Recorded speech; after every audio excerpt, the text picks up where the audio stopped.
We are starting your morning off on a musical note today with a name that you'll recognize. Take a listen to this latest offering from Gord Sinclair.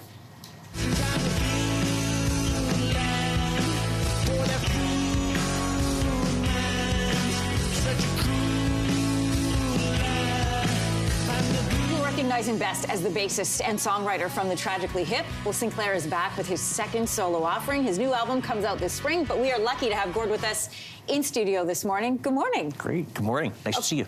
Okay, it's called Gool Guy, which right. I thought at first might be a combo of like Gord and Cool Guy, but that is not the case. Right. No, it's a riff on guys who think they're cool. Okay.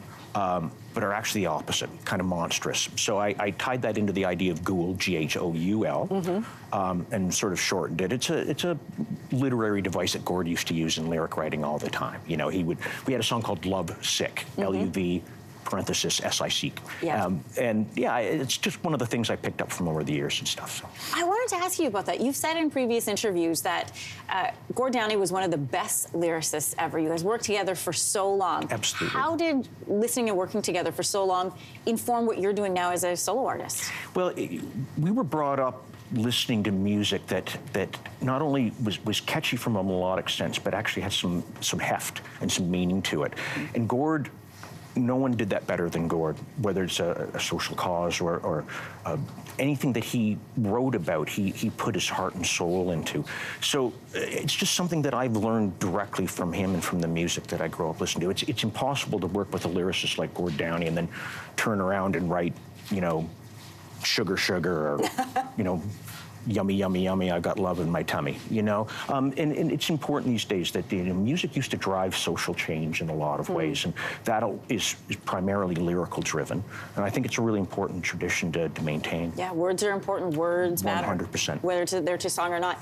I'm curious about your creative process in putting this together. I understand this in part was done in 3 days in a mobile studio. Yeah, that's right. What did that look like? Yeah, we recorded it very quickly, very, very guerrilla style.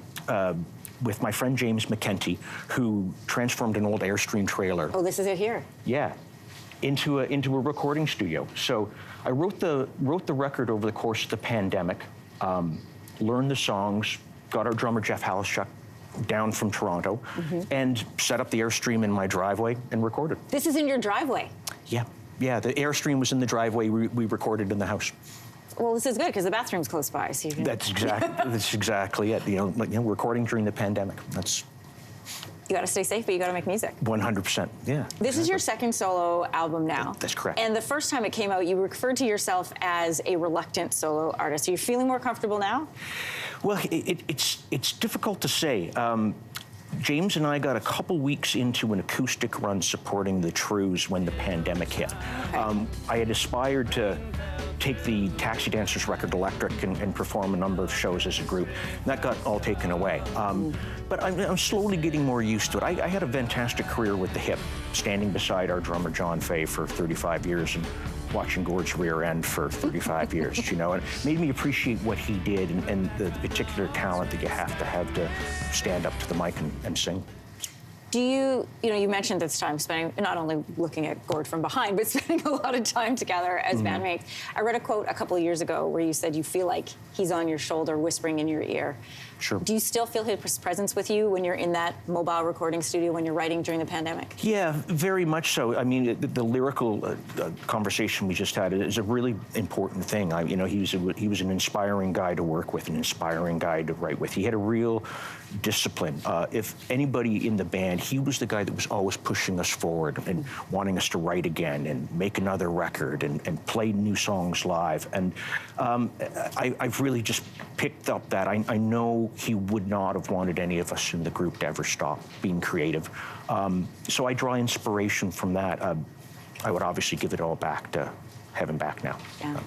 And writing what you know and writing what you see, which you said is a big part of what this album is about. Yeah, very much so. Again, music is an important part of my life. It always has been. I'm old enough to, you know, remember mowing lawns and then running down to the House of Sounds in Kingston to buy a record. And I still listen to a lot of those records every day. It's inspiring. There's a real emotional connection between the artist and the recording and the listener.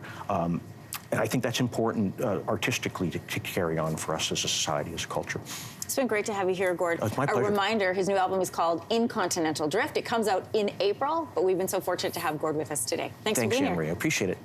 Hey, thanks for watching. If you liked this, be sure to subscribe here, or you can check out more Your Morning videos right here.